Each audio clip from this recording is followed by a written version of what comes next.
প্রিয় দর্শক, আসসালামু আলাইকুম।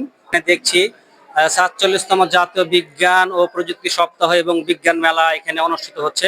এখানে ভোলাহাট উপজেলার বেশ কয়েকটি মহাবিদ্যালয় এবং মাধ্যমিক বিদ্যালয়ে তাদের শিক্ষার্থীরা তাদের বিভিন্ন উদ্ভাবনী প্রযুক্তি আর কি প্রদর্শন এখানে করেছেন।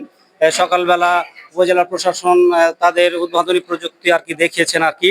এবং আপনারা জানেন হয়তো যে এরকম বিশেষ করে হাই স্কুল, কলেজ বা বিশ্ববিদ্যালয়ের ছোট ছোট উদ্ভাবনী প্রযুক্তিগুলো আসলে ভবিষ্যৎ পৃথিবী, দেশ বা একটা উন্নত প্রযুক্তিকে একটা দেশকে নিয়ে যাওয়ার জন্য এরকম প্রযুক্তিগুলোর সঠিক সদ্ব্যবহার এবং সঠিক প্রয়োগ এবং সঠিক পৃষ্ঠপোষকতা পেলে এসব প্রযুক্তিগুলো আসলে আমাদের পৃথিবীকে একসময় বদলে দিতে পারে। তো আমরা এখানে দেখছি মুসরিফ হোজা ইউসুফ আলী স্কুল অ্যান্ড কলেজের ইনারা একটা প্রযুক্তি ইনারা দেখাবেন আর কি, ড্রিপ ইরিগেশন। তো যদি এটা সম্পর্কে আমাদের একটু দর্শকদের যদি কিছু বলেন, এটা আসলে কিভাবে কাজ করে? এটা হলো ডিপ ইরিগেশন পদ্ধতি। এটা হলো পানির অপচয় রোধ করার একটা প্রধান পদ্ধতি। তো এখানে এই যে ট্যাঙ্কিটা যেটা আছে, এখানে এখানে পানিটা দিতে পারবো, নিজেই দিতে পারবো, কিংবা এখানে মোটর থেকে এটা উঠানো যায়। এটা আপনি যে কোনো ভাবে করতে পারেন। তো এখান থেকে পানিটা মানে বিন্দু বিন্দু হয়ে সরাসরি মানে গাছের গোড়ায় যায়। মানে পুরো জমি ভেজানোর প্রয়োজন হয় না, শুধুমাত্র গাছের গোড়ায় যায়। এর ফলে পানির অপচয় রোধ হয় এবং এখানে আপনি যদি কোনো সার প্রয়োগ করেন তো সেটা শুধু গাছের গোড়াতেই যায় এবং পুরো জমি যেহেতু না ভেজে, এই কারণে এখানে আগাছা জন্মানোর মানে সম্ভাবনাও খুব কম। আর এখানে পানির অপচয়ও খুব রোধ হয়। আর বাংলাদেশের যে এখন বর্তমান পরিস্থিতি, যে পানির সংকট হওয়ার সম্ভাবনা আছে, মানে ওখানে ভূগর্ভস্থ পানির স্তর নিচে মানে দিনে দিনে নিচে নেমে যাচ্ছে। এর কারণে আমরা যদি এখন থেকে পানি মানে অপচয় রোধ করতে পারি তাহলে এটা ভবিষ্যতের জন্য অনেক বেশি কার্যকর হবে। এটা একটা ট্যাঙ্ক মূলত, তাই না? মানে এখানে আমি পানি মজুত রাখবো নাকি? জি। এবং এখানে বিভিন্ন নালা মানে সাব সাব ক্যানাল বা বিভিন্ন একটা ক্ষুদ্র ক্ষুদ্র চেম্বার থাকবে, এখান থেকে পানি বেরোবে এবং নির্দিষ্ট গাছে মানে আমি চাইলেই আমি প্রত্যেকটা চেম্বারকে আলাদা আলাদা ভাবে বন্ধ করতে পারি। মানে আমি ইচ্ছা করলে আমার এখানে 10টা গাছ আছে কিন্তু আমি 5টা গাছে পানি দেবো, এরকম কি সিস্টেম এখানে আছে? জি আছে, আছে।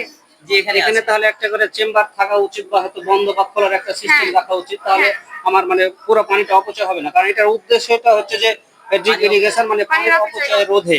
এবং আমাকে এখানে প্রথমে পানি কিন্তু মজুত রাখতে হবে, তাই না? জি।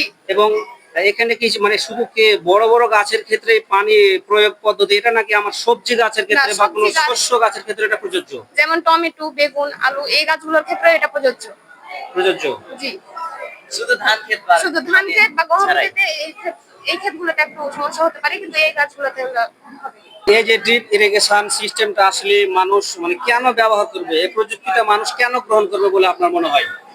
কারণ এই প্রযুক্তিটার সাহায্যে পানির অপচয় রোধ হয় এবং এটা খুব সহজেই শুধুমাত্র গাছের গোড়ায় পানি পৌঁছে দেওয়া যায় এবং এখানে 40 থেকে 77% পানি কিন্তু কম অপচয় হয়। এবং এর সাহায্যে আপনি যে পুরো যে মানে জমি খেতে সার ছিটানো হয়, এটা কিন্তু প্রয়োজন হয় না। শুধুমাত্র এই পানির ভিতরে আমি যদি দিয়ে দিই তাহলে কিন্তু গাছের গোড়ায় পৌঁছে যাবে। মানে আমি সারটা ফার্টিলাইজারটা এটা পানির মধ্যে দ্রবীভূত করে দিলে সেই সার সহ দ্রবীভূত পানিগুলো নির্দিষ্ট প্ল্যান্টে বা চারা গাছের গোড়ায় গোড়ায় গিয়ে পৌঁছাবে, তাই তো? এটা কি আসলে আমি বিশাল বিস্তৃত মাঠের ক্ষেত্রে প্রয়োগ করতে পারি না, নির্দিষ্ট একটা এলাকায় ব্যবহারের জন্য আপনার এই প্রযুক্তিটা না, এটা বিস্তৃত একটা মাঠের ক্ষেত্রে প্রযোজ্য। বিস্তৃত মাঠের ক্ষেত্রে প্রযোজ্য। জি। তো প্রিয় দর্শক, আপনারা দেখলেন যেটা একটা ড্রিপ ইরিগেশন পদ্ধতি, অর্থাৎ বিন্দু বিন্দু সেচ প্রকল্প।